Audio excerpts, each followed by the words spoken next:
feeling like you're oppressed, you feel like you're really cornered or backed off to a corner, I should say, in life, and you just feel like you don't actually know how God is going to get the glory, you don't know how this is going to end. If you're walking through one of those seasons, this video is for you. Hi guys, welcome back to my channel. My name is Krupa. If this is the first time we're meeting, I create faith-based content here on YouTube and I post every single Thursday, so be sure to subscribe if that sounds like something you'd be interested in. So if you can hear the nanny in the background going with the kids, it's because she's doing that. So please ignore if my camera is picking it up right now. So the base scripture for our video today is found in Isaiah 13 verse 4. So let's go ahead and read that. So it says, "Listen, a noise on the mountains, like that of a great multitude. Listen, an uproar among the kingdoms, like nations massing together. The Lord Almighty is mustering an army for war." Now, as a standalone scripture, it might be like, what on earth did I just read? But the context of this scripture is powerful. So this is a prophecy of the Lord fighting the battle for the Israelites. And at this point, the Israelites are really at the end of their walk with oppression and slavery and just the Babylonian rule, right? And they are very much oppressed and backed to a corner. And I can imagine for the Israelites, it's like, oh, but God hasn't done it thus far, so why would God do it now? And God is angry at us, so he's not going to save us. And Isaiah basically here is showing us such a poetic, in my opinion, scripture of what the Lord is about to do. And this scripture particularly is at the end of the war. So it's at the end of the battle. And so it's the last uproar and it's the last move of God. And so let's dive into the scripture and let's see the 3 different things that we can learn so that we can apply it when life gets a little bit tough. So number 1 is it's a production show, okay? So my friend Alexis, shout out Alexis, always says that it's like almost like a production show, that God is the director of a production show. And this literally reminded me of that. And what I mean by it's a production show with this particular scripture is that it's so well announced that this is God's move.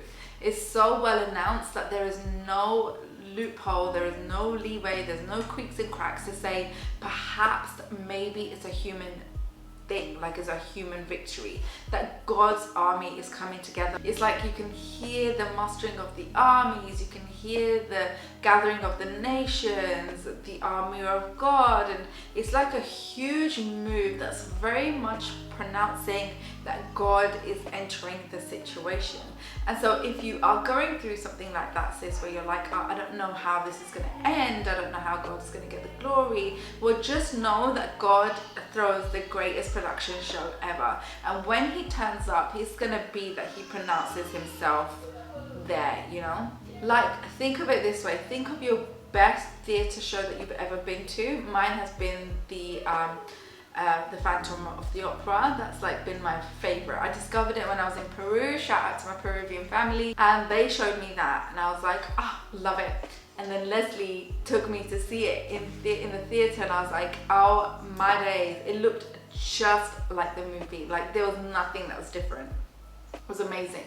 So now when I think of this scripture, I'm like, God is even better than that. Like he really puts on a show so that those around us can know that it's also him that is doing this new thing in our life, right? And so if you're going through that, remember that, sis, and remember that like you're in the best position to even laugh at what you're going through because you know the God that you serve. And just this scripture alone shows us how well pronounced that God and how well pronounced God is when he comes into the situation. Number 2 is that this scripture that we're reading is the depiction of a final blow. And that's very much transferable into your season, into the seasons that we all walk through, which is those dire, don't know how God is going to do this, those kind of seasons, right? And so this scripture reminds us that God is always the one that gets the final move. Now, if you think about chess, I don't know if you guys are gamers, but I am. My husband and I, this household, we love games. Something that really, not annoys me, but like just really pushes me to the edge of the seat is when somebody takes so long to think about the next move. I'm not that person. I feel like I've figured out my next move whilst everyone else is having their go. It's probably why I don't win often, because I'm not really applying strategy. I'm just playing. But think about that person that takes so long, but then has the best moves. That's God. The best part of it is that God isn't thinking about his next move. He already knows what the next move is. He's already figured out the end. He already knows the end. It's just a matter of timing. And when he plays, it's honestly the final blow. It's the final countdown. So that is our God. That is a God that we serve. And so this scripture is a reminder for that. Like, God is basically saying, look, I'm turning up and turning out on the Israelites' behalf. Like, if you can't hear me, you're deaf. You know? And the best part of it is that God isn't fighting.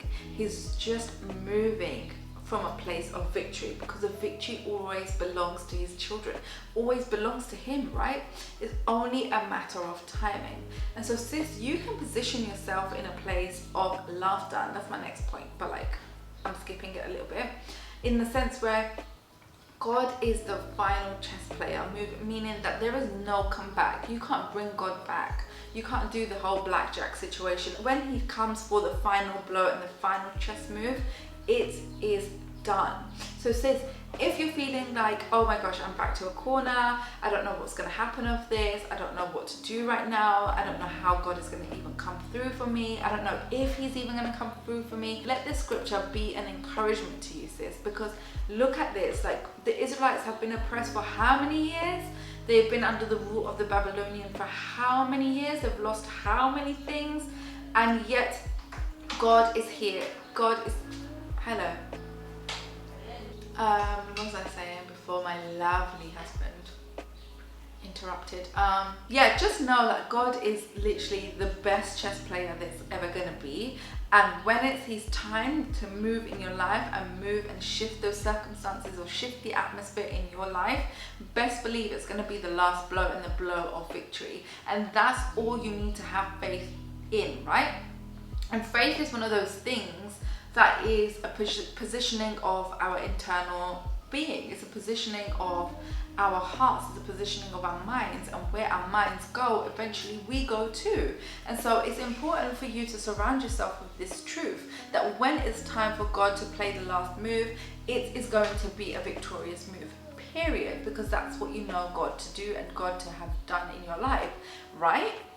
I don't even know you and I can so confidently say that. So be encouraged, sis, that this is not the end, it's just a matter of waiting.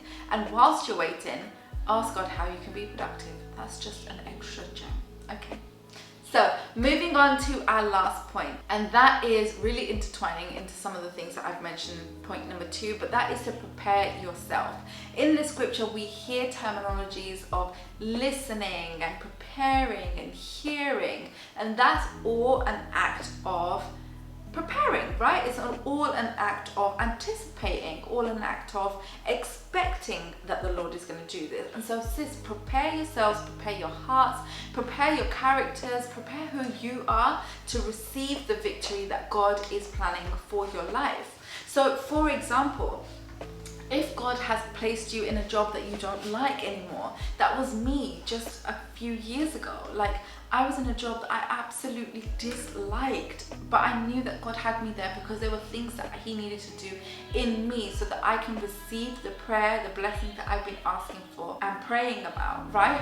And so sis, it might be that you're in a dire situation and you really can't come to even like spend time with him, because let's be real, sometimes it gets like that. And so prepare your hearts in eagerness to see what God is about to do, because that's honestly the best place that you can be. Because like I said, faith is a mindset. Faith is the positioning of your internal being, and so where your mind goes, there your body will follow. And so you need to surround yourself and your mind with the right faith of expectancy, with the right faith of victory, with the right faith of waiting and preparing yourself, so that when it comes, you've already taken your mind and your body there to that place, because where your prayers are currently, your body will follow. I just feel from the scripture that something that was heavily speaking to me was that preparation of the outcome, the preparation of the victory. So when you play a game,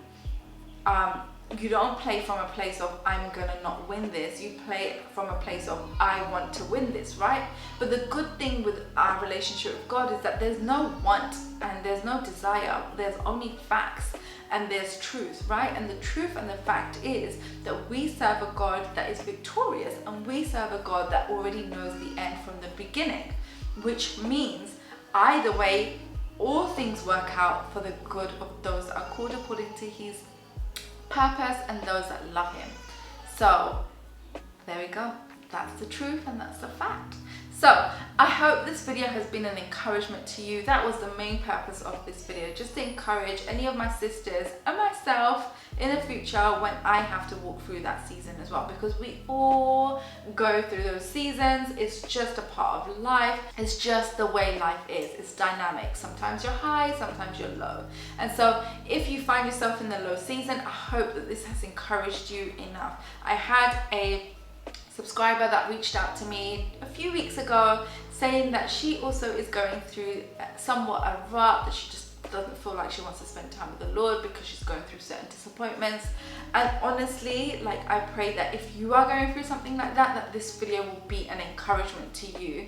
And if it's been an encouragement to you, please just leave a heart down below in the comment section, just so I know that it really is serving somebody. So I shall see you in the comment section down below, which, by the way, I am always at, so definitely leave a comment and let's get talking there. And I shall also see you in the next video. Bye!